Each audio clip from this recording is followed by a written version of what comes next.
Hey there friends, welcome back to my channel. Today we're embarking on an incredible journey that will completely transform your perspective on challenges and opportunities. Each one of us faces our own great waves, moments when it feels like the world is about to swallow us whole. But what if I told you that within these waves, within these incredible difficulties, lies our greatest strength? Remember the famous Great Wave off Kanagawa by Katsushika Hokusai? This iconic Japanese woodblock print isn't just an image of a stormy sea. It's a profound metaphor for life, for the unbreakable spirit of ganbate that allows us not just to survive, but to thrive even in the face of overwhelming odds. Today I'm going to share 10 stories with you, each one a unique embodiment of this spirit. These are tales of individuals who confronted their own personal tsunamis, be they personal crises, creative blocks, or life-altering upheavals. You'll discover how they learned not to stop, not to give up, and not just to resist the waves, but to transform into the waves themselves, moving forward no matter what. If you're ready to be inspired, to feel the power of the human spirit, and to find new ways to overcome your own challenges, then you're in the right place. Don't forget to give this video a thumbs up, leave a comment with your thoughts, and of course, subscribe to the channel so you don't miss out on new stories and inspiration. Get ready to dive into a world where even giant waves become a path to incredible transformation. Let's get started. The unyielding current, navigating life's great waves. The salty air clung to Hiroki's worn fishing nets, a scent that had been the backdrop of his entire life in the small coastal village of Aoi. He was a fisherman, like his father and his father's father, and he prided himself on his intuitive understanding of the ocean. Hiroki believed life, much like the calm, predictable morning tides, would always yield to a seasoned hand. He had grand plans, expanding his fleet, securing the largest catches, providing for his family in ways his ancestors never could. He saw himself as an experienced navigator, charting a course through a benevolent sea. The world, he thought, was an open, navigable expanse then. The first wave hit, not one of the ocean, but of life itself. A new fishing conglomerate, a colossal corporation from the city, swept into Aoi, deploying massive trawlers that decimated the local fish populations in mere weeks. Hiroki's catches dwindled to nothing. His nets hung empty, a stark testament to his failing enterprise. He poured his meagre savings into new equipment, tried different fishing grounds, even ventured further out than ever before. But the corporate behemoth had already claimed the bounty. Desperation began to gnaw at him, a colder, deeper chill than any winter sea. His once steady hands trembled, and the confident gleam in his eyes was replaced by a haunted, distant stare. He felt like a small wooden skiff caught in a powerful, unseen rip current, being pulled irrevocably towards an unknown, terrifying fate. The lessons of his ancestors, of patience and respect for the sea, seemed useless against this modern, relentless force. He began to fear the dawn, for it only brought another day of struggle and failure. His wife, Akari, strong and quiet like the ancient rocks on the shore, watched him with growing concern. One evening, as the moon cast long, skeletal shadows of their empty boats, she brought him an old, tattered scroll. It was a faded print of Hokusai's The Great Wave off Kanagawa. "Look," she whispered, her voice a balm against his despair. "Do you see the boats? They are small, almost swallowed, but they are still there. They are still moving forward." Hiroki stared at the image. He had seen it countless times, but now it spoke to him differently. The sharp, claw-like waves, threatening and immense, but also, in their very motion, a promise of passage. He saw the tiny figures, not fighting the wave head-on, but seemingly riding its formidable energy, an almost suicidal dance of surrender and defiance. He understood. This wasn't about conquering the wave, but about moving with it. The realization was a seed, slowly taking root in the parched ground of his spirit. He remembered the old fishermen's tales, not just of skill, but of an indomitable spirit, of ganbata. He stopped trying to fight the conglomerate directly. He realized he couldn't stop their waves. Instead, he started observing the currents, not for fish, but for new opportunities. He noticed that the conglomerate's trawlers, efficient as they were, ignored the smaller, highly prized deep-sea delicacies that required precise traditional methods. He also saw how much waste they produced, and how the community longed for fresh, locally sourced produce, not just fish, but also sea vegetables and shellfish that thrived in specific, protected coves. He consulted with the elder women of the village, forgotten experts in foraging the intertidal zones. He started small, pooling resources with a few other struggling fishermen, focusing on sustainable, specialty harvests. It wasn't about quantity anymore, but quality and niche. The climax came during a particularly harsh storm, mirroring the economic tempest around them. A small group of independent fishermen, including Hiroki, ventured out to secure a rare high-value seaweed crop before the storm surge could destroy it. The waves were colossal, reminiscent of Hokusai's print. Fear clawed at Hiroki's throat, but this time he didn't fight it. He felt the boat rise and fall, not in defiance, but in a rhythmic dance with the sea.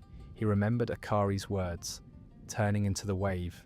They didn't battle the ocean, they became part of its movement, using its power to propel them, anticipating its shifts.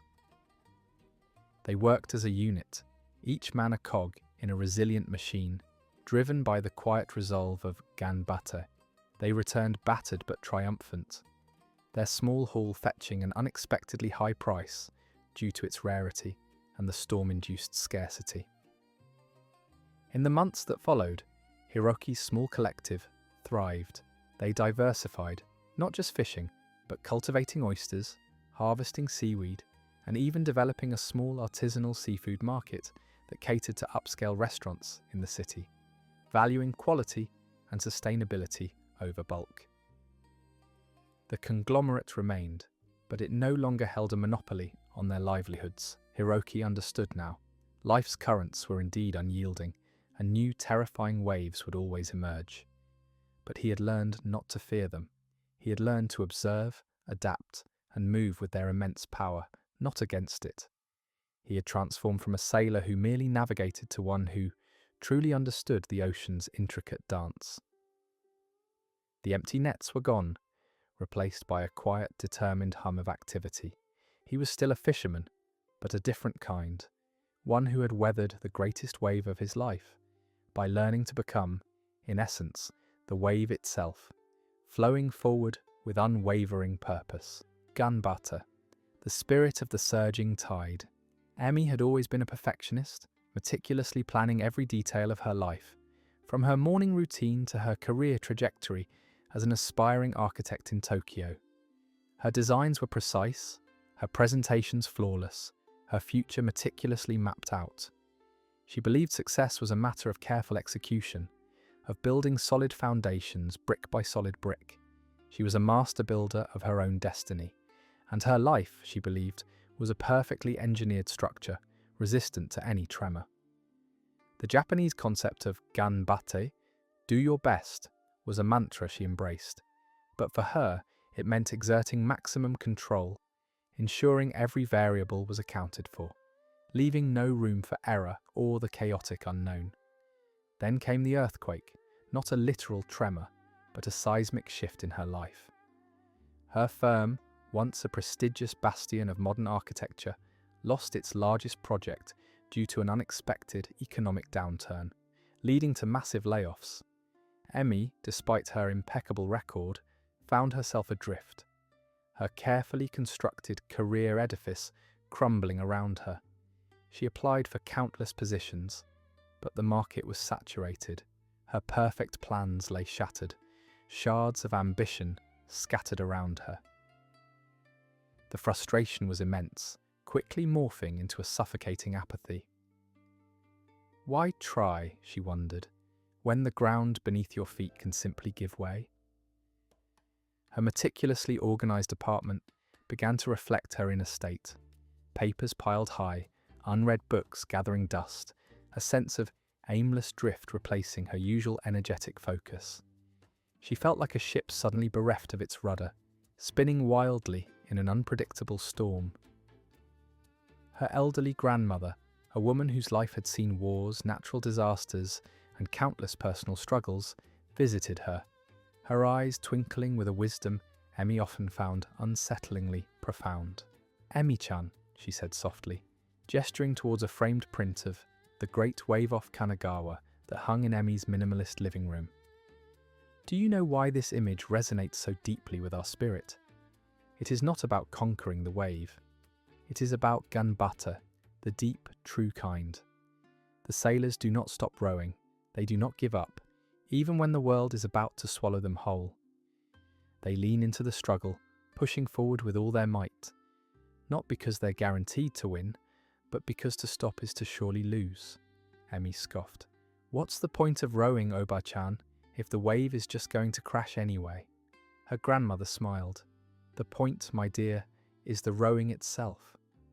The effort, the belief that moving forward, even in the face of certain engulfment, is the only path to survival. Sometimes, the only way to get past the great wave is to go through it, not around it." The words resonated, stirring a flicker of something long dormant within Emmy. She had always equated doing your best with achieving perfection. Now she began to understand ganbata as an act of raw, unyielding perseverance in the face of imperfection and overwhelming odds. It wasn't about controlling the outcome, but controlling her own effort and direction. She started small. Instead of sending out generic resumes, she began tailoring each application, researching firms, and even sketching speculative designs that addressed specific urban challenges she saw in Tokyo, problems that new architectural solutions could solve. She wasn't getting interviews, but she was creating again, even if it was just for herself. She took up an old hobby, ceramics, finding a meditative rhythm in shaping clay, accepting its imperfections, and learning to adapt when a piece didn't turn out exactly as planned. This was a different kind of building, a more organic one.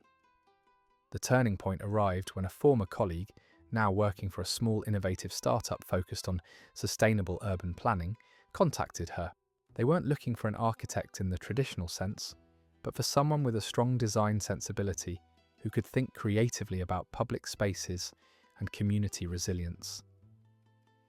The company had a groundbreaking project, designing a series of modular, adaptable community centres that could withstand future environmental shifts, including rising sea levels and more frequent storms. It was a daunting, almost abstract challenge, far removed from the concrete structures she was used to. The interview process was rigorous, not about perfect blueprints, but about adaptability, problem-solving under pressure, and a willingness to embrace uncertainty. Emmy found herself sketching ideas directly onto whiteboards, debating concepts with passionate environmentalists and engineers, her old rigid approach melting away. She felt like those sailors leaning into the unpredictable surge, trusting her instincts, pushing forward into the unknown. Emmy secured the position, not because she had all the answers, but because she demonstrated the spirit of ganbata, the willingness to engage with overwhelming problems, to innovate, and to keep pushing even when the path was unclear.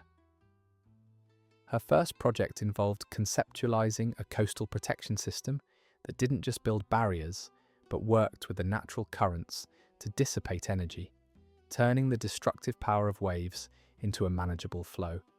It was a monumental task, often frustrating, filled with setbacks and unexpected challenges. Yet with each obstacle, Emmy found herself remembering Hokusai's image. She was no longer trying to control the ocean. She was learning to flow with it, to understand its power, and to channel it. Her designs became more fluid, more adaptable, reflecting the very nature of the unyielding, yet ultimately navigable tide. Her life was still full of uncertainties, but she was no longer paralyzed by them.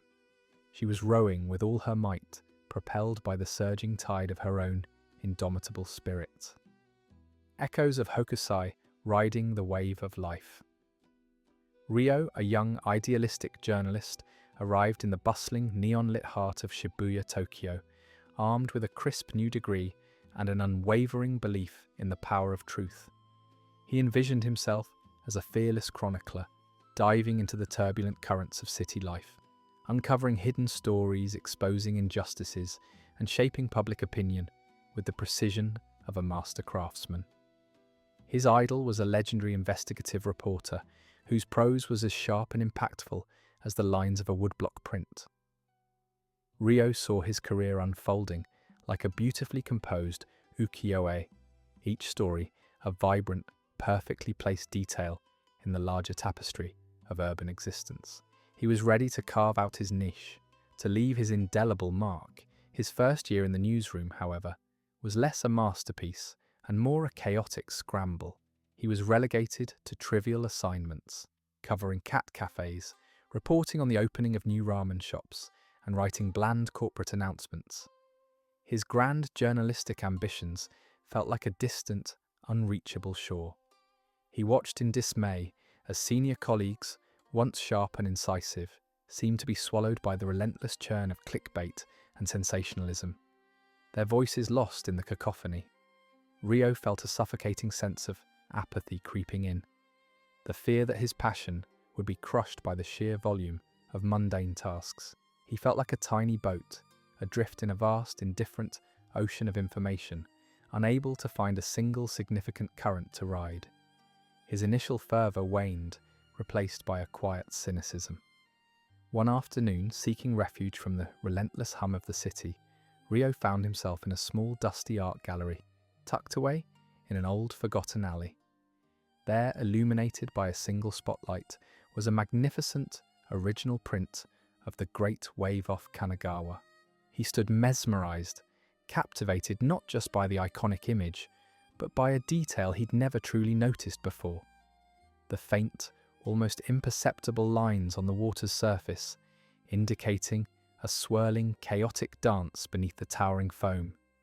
It wasn't just a static wave, it was a dynamic, terrifying, yet strangely beautiful force. He noticed the tiny, struggling boats. Not merely passive victims, but actively engaged, their oars biting into the water, seemingly finding a way to move within the immense power of the wave. The thought struck him. What if the chaos wasn't something to be avoided, but something to be understood, even used? What if his apathy was simply a failure to engage with the wild, unpredictable nature of his chosen path? Inspired by the print, Rio started to look at his mundane assignments with a different eye. The cat cafe story became an exploration of urban loneliness and the human need for connection. The ramen shop opening led him to the untold story of a family recipe passed down through generations, a tale of perseverance and tradition. He began to see that even in the smallest details, there were echoes of grand narratives. If only he chose to listen, to observe, to engage. He wasn't waiting for the big story to appear. He was finding the inherent drama and truth within the seemingly insignificant. He was learning to ride the wave of daily assignments, finding momentum within their flow rather than resisting their triviality. He embraced the idea that even the smallest ripple could lead to a deeper current, if only he learned how to navigate it. His defining moment came when he was assigned to cover a local community festival, an event he initially dismissed as yet another bland public relations exercise. However, as he interviewed the organisers, he stumbled upon whispers of a long-standing, unresolved conflict between local residents and a powerful property developer. It was a classic David and Goliath scenario, deeply embedded in the community's history, but ignored by the mainstream media due to its complexity and lack of immediate sensationalism. This was his great wave, a story immense in its implications, fraught with risk and challenging to unravel. Instead of shying away, Rio dove in. He spent weeks meticulously researching, conducting discreet interviews, cross-referencing documents, and building trust with the wary residents. He faced resistance, threats, and attempts to discredit him. He felt like those small boats, buffeted by unseen forces, yet he kept his oars biting into the water, driven by a newfound resolve. When his exposé finally ran, it wasn't a sensational headline, but a deeply researched, empathetic, and irrefutable account. It didn't immediately bring down the developer, but it ignited a long overdue public conversation, empowering the community and forcing the city council to revisit old agreements. Rio's editor, initially skeptical, was impressed by the depth and integrity of his work. It was a story born not from a dramatic breaking news event, but from the patient, persistent work of someone who had learned to find the truth within the seemingly mundane. Rio had discovered that the great waves of journalism weren't always obvious. Sometimes they were hidden beneath the surface of everyday life, waiting for a journalist brave enough to ride their complex currents. He was no longer a passive observer, but an active participant, his pen and oar propelling him forward, echoing the unyielding spirit captured in Hokusai's masterpiece. He was riding the wave of life, shaping its flow with every word he wrote, an artist of truth in a chaotic, beautiful world.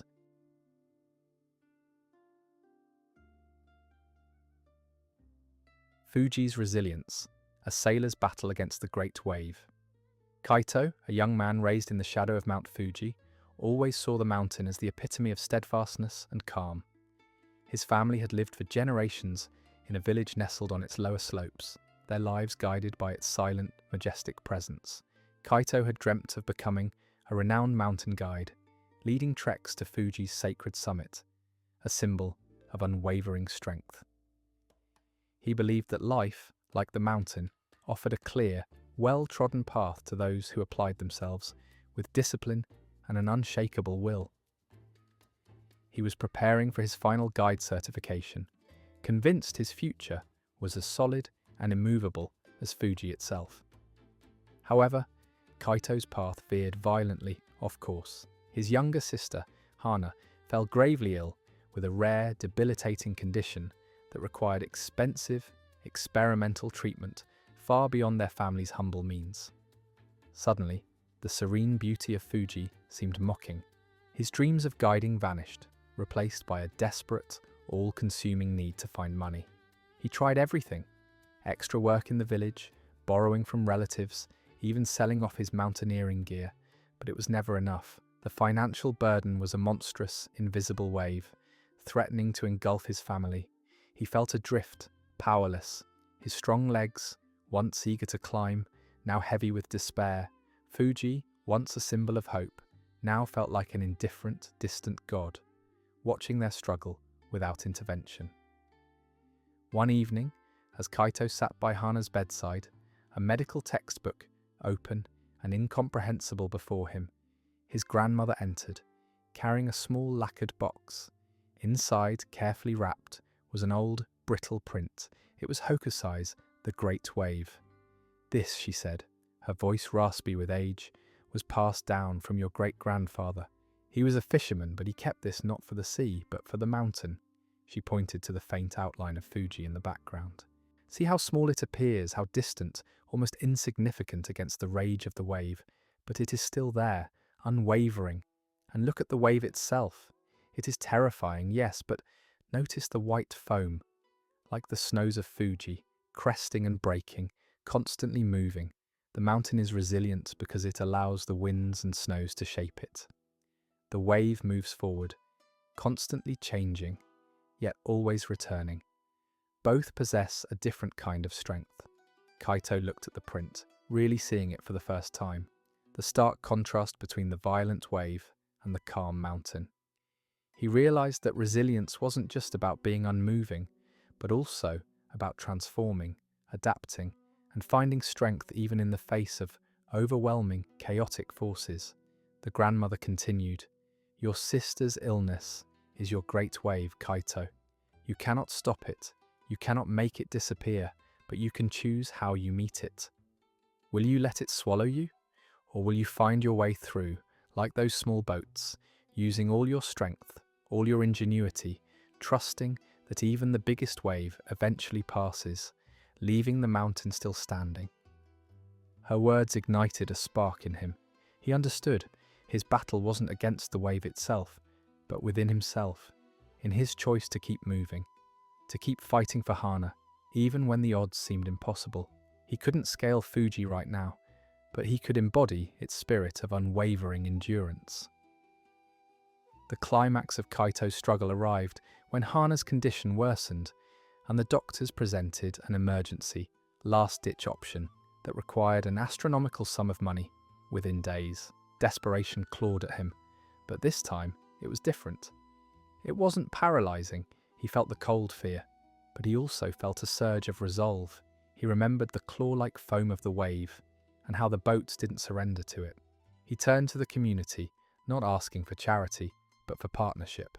He organized a series of local events, a Fuji marathon on the lower slopes, a traditional craft fair, and even, ironically, a public lecture on the resilience of nature, drawing on the very wisdom his grandmother had shared. He worked tirelessly, sleeping little, driven by a singular, fierce determination. He spoke with a newfound eloquence, his voice resonating with the raw, desperate hope of a brother fighting for his sister. He wasn't just asking for money, he was asking for belief, for solidarity in the face of a shared human vulnerability. He channeled the steadfastness of Fuji and the relentless forward motion of the wave into every action. The community rallied around him, touched by his unwavering spirit. Donations poured in, small individual contributions snowballing into a substantial fund. People came from neighbouring towns, inspired by the Fuji's Resilience campaign, as it became known. They reached the target just in time. Hana received the treatment. Her recovery was slow, arduous, but she improved, showing signs of returning health that had once seemed impossible. Kaito didn't return to mountain guiding immediately. Instead, he dedicated himself to helping other families facing similar medical crises, establishing a fund and a support network that embodied the same spirit of community and perseverance.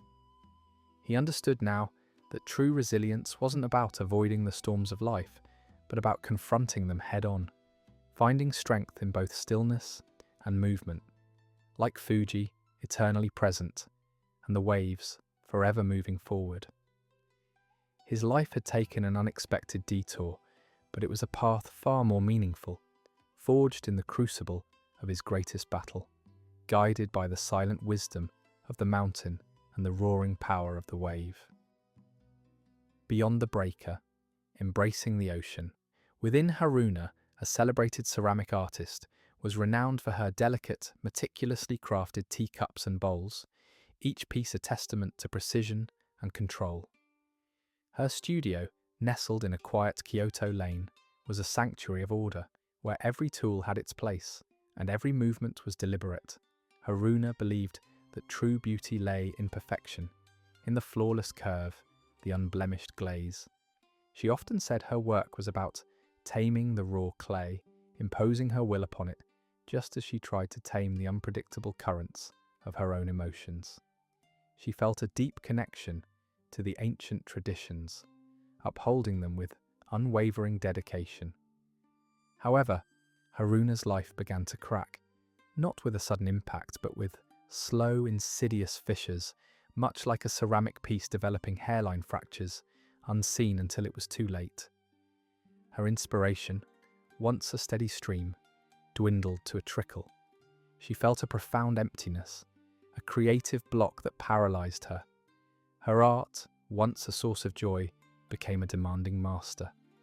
The meticulous control she exerted over her craft began to extend to her personal life, stifling spontaneity, pushing away friends who dared to introduce chaos. She realized, with a chilling dread, that she had built a life of exquisite control, but one devoid of the vibrant, unpredictable pulse of true creativity. She felt like a beautiful, fragile vase, empty and waiting for something to shatter its serene surface. One restless night, unable to sleep, Haruna found herself staring at an old, cherished print hanging in her studio, Hokusai's The Great Wave. For years she had admired its composition, the dynamic lines, the sheer artistic mastery, but tonight her eyes were drawn not to the power of the wave, but to the negative space, to the turbulent emptiness that seemed to define its essence. She saw not just the external threatening force, but the profound, uncontainable energy within the ocean itself. And she looked at the boats, not just battling the wave, but seemingly riding its immense chaotic energy, as if drawing power from the very force that sought to destroy them. What if, she wondered, the true strength wasn't in resisting the chaos, but in embracing the vast, untamed ocean within herself? What if the key to unlocking her creativity wasn't in more control, but in surrendering to the natural, wild flow of her own inner world? This realization was both terrifying and liberating. For so long, she had tried to impose order, to smooth over every ripple, to perfect every surface. Now she began to experiment. She threw clay onto the wheel with less precision, allowing it to move, to warp, to tell its story rather than forcing her own. She incorporated imperfections, cracks, and raw textures into her pieces, celebrating the accidental, the spontaneous. Her fingers, once so precise, now moved with a new kind of fluidity, dancing with the clay rather than dominating it. She began to understand that true beauty wasn't just in perfection, but in the raw, dynamic energy of creation itself. Just like the ocean, beautiful in its serene moments, but breathtaking in its wild, untamed fury. She started painting too, not with her usual delicate brushes, but with broad, sweeping strokes, letting the colours blend and clash, a riot of emotion on canvas. The turning point came when a renowned art critic, known for his harsh judgments, visited her studio. Haruna presented her new, unconventional pieces, her heart pounding. The critic scrutinized them, his expression unreadable. Haruna expected condemnation, but instead he nodded slowly. "You have moved beyond mere technique," he finally said, his voice quiet. "You have embraced the spirit of the great wave itself, not just its terrifying power, but its profound, elemental life force. There is a wildness here, a beautiful, untamed energy that was missing before. You have found the ocean within yourself." This validation, unexpected and profound, confirmed her new direction. She was no longer just a craftswoman. She was an artist, unafraid to expose her vulnerabilities, to embrace the chaos, and to find beauty in the imperfect, the raw, the living. Haruna's art transformed. Her new pieces, with their organic forms and deliberate imperfections, spoke of resilience, of beauty forged in struggle, of the dynamic relationship between control and surrender. They resonated deeply with collectors, not just in Japan, but globally. She began to lead workshops, encouraging her students not to simply replicate techniques, but to listen to the clay, to feel its inherent energy, to embrace the unexpected. Her studio, once a place of quiet, meticulous order, now hummed with a different kind of energy, the vibrant, sometimes messy, pulse of creativity and fearless exploration. She understood now that life, like art, wasn't about perfect surfaces, but about embracing the depths, the turbulence, the unyielding power of the ocean within. By flowing with her own inner currents, by allowing herself to be shaped by the unpredictable waves of emotion and inspiration, she had found a deeper, more profound sense of purpose and a boundless wellspring of artistic expression. She was no longer just creating art, she was living it in all its beautiful, untamed glory. When life hits like a tsunami, the art of moving forward, Kenji, a successful architect specializing in earthquake-resistant structures, lived by the principle of anticipating disaster. His designs were meticulously calculated, his life equally so. He believed in solid foundations, in rigorous planning, in mitigating every conceivable risk. He was a man who built walls, both literally and figuratively, against the unpredictable forces of the world. His personal philosophy mirrored his professional expertise. Prepare for the worst and you will endure. He had achieved a comfortable life, a perfect family, and a reputation for unshakable competence. Then, the tsunami of reality struck. Not a natural disaster, but a financial one. A massive, unforeseen economic downturn, coupled with a series of unethical investment decisions by his firm's partners, led to its sudden and catastrophic collapse. Kenji found himself not just unemployed, but implicated, his professional reputation tarnished, his life savings wiped out, and his family home seized. The very foundations he had so carefully constructed crumbled beneath him. He was adrift, disoriented, feeling the overwhelming pull of a current that threatened to drag him under completely. The meticulous plans he had made for his future, for his children's education, for his retirement, were utterly destroyed. He felt a profound sense of paralysis, the fear of the unknown so immense it dwarfed any logical thought. Why move forward, he questioned, when the next wave could just as easily annihilate you? One desolate afternoon, wandering aimlessly through a deserted park, Kenji stumbled upon a public art installation, a massive, illuminated reproduction of Hokusai's The Great Wave. He looked at it with a new, raw perspective. He saw the sheer, terrifying scale of the wave, its destructive power, but he also saw the boats, tiny yet discernible, cutting through the water. He remembered a story he'd once heard about the Ganbata spirit. Not just doing your best, but persevering even when facing impossible odds. Like the fisherman who continued to row, knowing the wave would fall, but also knowing that to stop meant certain doom. He thought about the phrase, even giant waves fall, moving forward. It wasn't about stopping the wave, but about being able to fall forward with it, to allow its energy to propel you rather than crush you. It was a radical shift from his lifelong practice of building barriers. The realization was a painful, yet liberating jolt. He couldn't rebuild the walls he had lost. Not in the same way. He had to learn to move with the chaos, to find a new kind of resilience, one not based on static resistance, but on dynamic adaptation. He started small. Instead of mourning his lost career, he offered his expertise to a local community group, struggling to rebuild after a smaller, localized flood. He wasn't getting paid, but he was building again. Not just structures, but trust and a sense of purpose. He learned to embrace the unpredictable nature of community projects, the shifting needs, the constant adjustments. This was a different kind of architecture, one built on responsiveness, not just rigid plans. He realized that true strength lay not in avoiding the wave, but in learning its rhythms, in understanding that movement, even when it felt like falling, was the only way to avoid stagnation. The defining moment came when a former client, who had always admired Kenji's integrity, despite the firm's collapse, approached him with a risky proposal. They needed a small, innovative, and highly adaptable structure for a remote, flood-prone area. A building that could essentially float or move with floodwaters rather than resist them. It was a project that required a complete rethinking of his traditional approach, embracing flexibility and impermanence, concepts he had always shunned.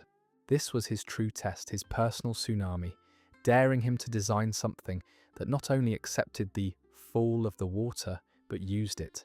Kenji, no longer paralyzed by fear, dove into the challenge. He spent countless hours researching, sketching, collaborating with hydraulic engineers, pushing the boundaries of what he knew.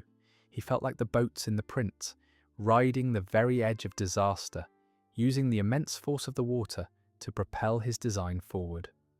The prototype structure, simple yet ingenious, was a triumph. It didn't fight the floodwaters, it embraced them, rising and settling with the currents, providing vital shelter and a sense of hope to the vulnerable community. Kenji had found a new purpose, a new way to apply his architectural brilliance, not by building against nature, but by building with it.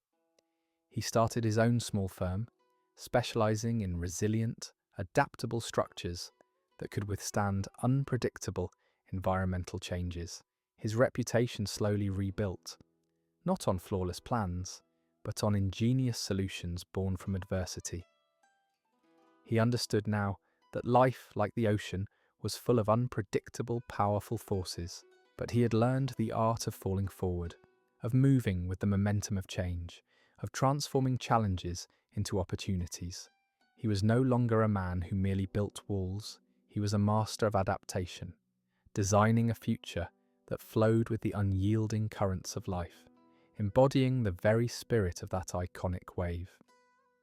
The Great Wave, off Kanagawa, a metaphor for unstoppable spirit. Sakura, a young aspiring dancer, had dedicated her entire life to the rigorous discipline of traditional Japanese dance. Every movement was precise, every gesture imbued with centuries of cultural meaning. She practiced tirelessly, driven by a desire to master the ancient forms, to embody the grace and stillness that defined her art. For Sakura, perfection was the ultimate goal, and she believed that if she trained hard enough, focused intently enough, she could control every muscle, every breath, every nuance of her performance. Her world was one of controlled elegance, a serene dance. Then, an unexpected injury, a severe knee ligament tear, ripped through her world like a sudden violent storm. The doctors told her her dancing career, as she knew it, was over. The news was a crushing blow, leaving her adrift in a sea of despair. Her body, once an instrument of beauty, felt like a betrayal. The stillness she once sought in dance now felt like paralysis. The grace she cultivated was replaced by a crippling sense of helplessness. Her once vibrant spirit began to wither, consumed by the overwhelming tide of grief and frustration. She felt a profound apathy, a sense of meaninglessness. Why endure, she wondered, when the very thing that defined you has been taken away? She was a boat with broken oars, at the mercy of the vast indifferent ocean. As she lay in her recovery bed, a framed print of Hokusai's The Great Wave off Kanagawa caught her eye. It was a gift from her sensei, given to all her students as a reminder of the powerful, yet beautiful, forces of nature.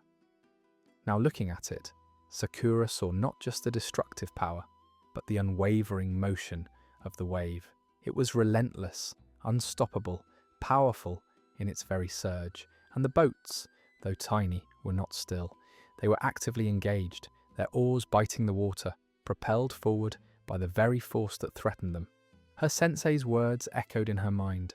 The spirit of Ganbata is not about winning every battle, but about never stopping the fight. It is the unstoppable spirit of the wave itself, always moving forward, always transforming. Sakura realized that her injury was her great wave. She couldn't stop it, but she could choose how she would move with it. A new understanding of unstoppable spirit began to form within her. It wasn't about perfect control, but about persistent movement, about finding a new way to flow. She started small. Unable to dance with her legs, she began to explore movement with her upper body, her arms, her hands, finding new expressions in the subtle gestures she had once overlooked. She studied the internal rhythms of movement, the breath, the pulse, realizing that the essence of dance wasn't just in grand leaps, but in the internal energy that propelled every motion. She watched videos of contemporary dance, a style she had previously dismissed as too chaotic, and saw dancers embracing imperfections, using their bodies to tell raw emotional stories of struggle and triumph. This was a different kind of dance, one born of flow rather than rigid form. Her moment of truth came when her former dance troupe prepared for a major performance. Unable to participate, Sakura felt a familiar pang of despair, but then an idea sparked. What if she could contribute, not with her body, but with her spirit? She approached her sensei with a proposal to choreograph a piece that explored the theme of resilience, using only upper body movements, focusing on the expressive power of the hands and face, and incorporating the concept of the wave, not as a destructive force, but as a metaphor for life's unstoppable flow. It was a radical departure from their traditional style, a huge risk. Her sensei, recognizing the fire in Sakura's eyes, agreed. Sakura poured herself into the work, spending countless hours designing intricate hand gestures, conveying a narrative of struggle, adaptation, and eventual harmony with life's unpredictable currents. She felt like those sailors, using every ounce of her remaining strength, her creativity, to propel this new artistic vision forward, leaning into the perceived limitations of her injury. The performance was breathtaking. Sakura's choreography, stark and deeply emotional, resonated profoundly with the audience. Her dancers, moving with a newfound fluidity and expressive power, transformed the stage into a metaphor for life's turbulent ocean, and the individual dancer into a vessel of unstoppable spirit, navigating its depths. Sakura, watching from the wings, felt a profound sense of triumph. She hadn't returned to her old form of dance, but she had discovered a deeper, more profound connection to her art. Her spirit, once broken, had become unyielding, transforming her injury from a barrier into a catalyst for innovation. She began to teach, specializing in adaptive dance, helping others find movement and expression despite physical limitations. She understood now that the Great Wave was not just an external force, but an internal journey. Her spirit, like the wave itself, was unstoppable, perpetually moving forward, finding new forms, new expressions, always flowing, always creating, embodying the true boundless nature of an unyielding artistic spirit. From observer to ocean, becoming the wave of your own destiny, Ren, a renowned academic and historian, devoted his life to studying the past. His office was a fortress of knowledge, lined with ancient scrolls, meticulously catalogued texts, and countless scholarly papers. He believed that understanding life meant meticulously analysing its patterns, dissecting its events, and learning from the wisdom of those who had come before. He was a keen observer, a detached analyst of human folly and triumph, convinced that by standing apart, he could gain true perspective. His career was a steady, predictable tide of research, lectures, and publications. Yet despite his vast knowledge, Ren felt a creeping sense of detachment, a profound inability to truly connect with the vibrant, messy pulse of contemporary life. He could explain historical revolutions with eloquent precision, but felt paralyzed by simple, daily decisions. He understood ancient strategies of survival, but felt overwhelmed by personal challenges. He was a spectator, watching the great drama of life unfold, but never truly participating. The world, he feared, was passing him by, and he, the keenest of observers, was becoming an inert relic, a dusty tome on a shelf. He felt like he was perpetually on the shore, watching the ocean, but never daring to plunge into its exhilarating, frightening depths. His turning point came during a lecture he was giving on the influence of Japanese art on Western culture. Projecting Hokusai's The Great Wave, he eloquently described its composition, its impact, its historical context. But then, a student, young and earnest, raised her hand. "Professor," she asked, "what if the waves aren't just something to observe? What if you are the wave, or at least a part of it?" Alan Watts says, "You didn't come into this world, you came out of it, like a wave from the ocean. You are not a stranger here." What does that mean for us, facing our own great waves? Ren was momentarily speechless. He had quoted Watts countless times, yet he had always interpreted it intellectually as an abstract philosophical concept. Now it hit him with the force of a revelation. He wasn't just an observer of the ocean, he was from it. He was a part of the vast, flowing, unpredictable energy of existence itself. The question reverberated in his mind long after the lecture. He began to see his life not as a series of events to be analysed, but as a dynamic, continuous flow, a wave in motion. He realised that his apathy, his paralysis, stemmed from his resistance to this inherent fluidity, his desire to remain a detached observer. To become the wave of his own destiny, he had to cease being a passive watcher and become an active participant. He started small. He attended local community meetings, not as a historian to analyse their dynamics, but as a resident, offering practical ideas, engaging in debates, feeling the raw energy of collective action. He enrolled in a beginner's martial arts class, awkward and self-conscious at first, but slowly learning to move with an opponent's force, to become flexible, to adapt. This was a different kind of learning, one that engaged his body and spirit, not just his intellect. The climax of Ren's transformation came during a local environmental crisis. A planned industrial development threatened a pristine coastal wetland, vital for migratory birds, an issue that, in his academic past, he would have merely studied as a case of historical land conflict. But now, it felt personal. He felt the injustice, the urgency. He saw the community divided, paralysed by bureaucracy and fear.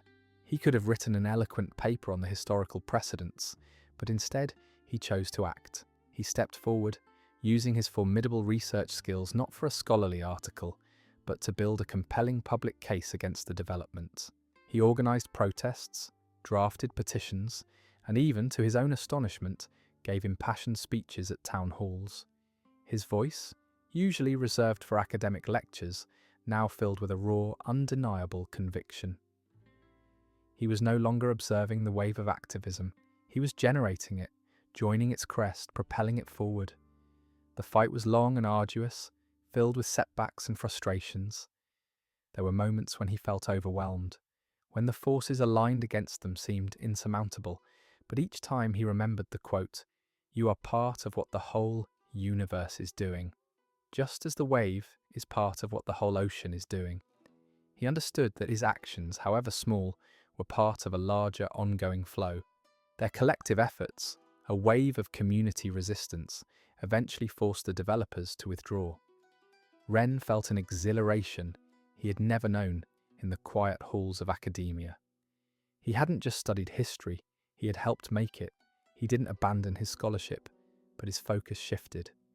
He began to write about the dynamic interplay between historical precedent and contemporary action, about the role of the individual as a force of change, inspiring others to step from the sidelines into the flow of life. He had transformed from a detached observer to a vibrant participant, no longer watching the ocean, but becoming a powerful conscious wave within its boundless, unyielding depths. The rhythm of resilience, learning from the sea's embrace. Mika, a gifted composer, had always found solace and inspiration in the rhythmic patterns of the natural world. Her melodies often mimicked the gentle lapping of waves on the shore, the rustle of leaves, or the predictable chirping of crickets. She sought harmony and order in her compositions, believing that life, like music, should strive for perfect consonance, a predictable, pleasing flow. She structured her days with meticulous precision, her creative process a carefully orchestrated symphony of solitude and discipline. She believed that by controlling her environment, she could control her art and her life. However, Mika's life abruptly lost its rhythm. A sudden, severe case of tinnitus, a constant high-pitched ringing in her ears, shattered her world of perfect sound. The once soothing ambient noises of life became distorted, painful. Her ability to discern subtle harmonies, the very core of her craft, was compromised. The silence she craved for composition became a torment of internal noise. She retreated into herself, overwhelmed by the constant assault on her senses, unable to create, unable to connect with the very source of her inspiration. Her well-ordered life descended into a cacophony of internal chaos. She felt like a ship caught in a relentless, deafening storm, unable to find any clear direction or harmonious sound.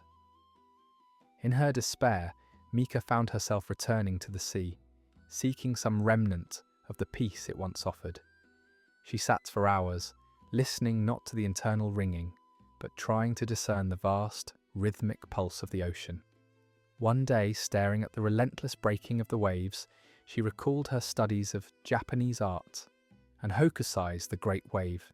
She saw the rhythm in the chaos, the predictable rise and fall within the unpredictable surge. She saw how the waves, though powerful and destructive, also created a continuous, life-giving ebb and flow. She thought of Alan Watts's words, "You are part of what the whole universe is doing, exactly as a wave is part of what the whole ocean is doing." It wasn't about stopping the waves, but about accepting their incessant rhythm, about becoming a part of their unyielding yet cyclical motion. She began to hear not just the ringing, but an underlying, deeper beat, a rhythm of resilience. This new perception transformed her approach to sound. Instead of fighting the tinnitus, she began to listen through it, searching for patterns, for an underlying cadence. She realized that even noise had a rhythm, a vibration. She started to compose again, not seeking perfect harmony, but exploring dissonance, incorporating the noise of her condition into her music. Her melodies became less about predictable beauty and more about the raw, visceral experience of life, its struggles, its unexpected turns, its chaotic yet persistent energy. She explored ambient soundscapes, sound art that embraced the unpredictable, finding beauty in imperfections, much like the sea itself. She embraced the idea that the worst things, like her tinnitus, could be transformed into a unique source of inspiration, a new dimension of her art. The climax of Mika's journey came when she was commissioned to create a sound installation for a new museum exhibit focused on human resilience. It was a daunting challenge, requiring her to distill the essence of struggle and triumph into an immersive sonic experience. She spent weeks by the ocean, recording its multifaceted sounds, the gentle lapping, the crashing breakers, the distant hum of ships. She layered these with the recorded sounds of urban life, of human voices, of moments of tension and release. Crucially, she incorporated subtle, manipulated, high-frequency tones that mimicked her tinnitus, weaving them into the composition, not as a flaw but as an integral, compelling element. The piece was her ultimate act of turning into the wave, of embracing her struggle and transforming it into a powerful, universal narrative. She was not just creating music, she was creating an experience of deep human resilience, a sonic representation of the ocean's embrace. The installation, titled Echoes of the Tide, was a resounding success. Visitors were moved by its raw honesty, its ability to evoke both struggle and peace, chaos and harmony. Critics praised its innovative use of sound, its profound emotional depth. Mika had not cured her tinnitus, but she had transformed it from a curse into a unique, powerful tool for her art. She learned that resilience wasn't about overcoming every obstacle, but about finding a way to move with them, to embrace the unpredictable rhythms of life, to find beauty even in dissonance. Her music became a testament to this understanding, a powerful, unyielding flow that spoke to the human spirit's boundless capacity for adaptation and creation. She continued to compose, her new works reflecting the complex, beautiful, and sometimes chaotic rhythm of the world, forever learning from the sea's profound and unwavering embrace. The Sailor's Choice, conquering apathy in the face of giants. Taro, a brilliant young software engineer, had always favoured logic and efficiency. His world was one of elegant code, predictable algorithms, and clear, achievable goals. He believed that with enough intelligence and planning, any problem could be solved, any future designed. He dismissed abstract concepts like spirit, or fate as mere inefficiencies, preferring the concrete certainty of data.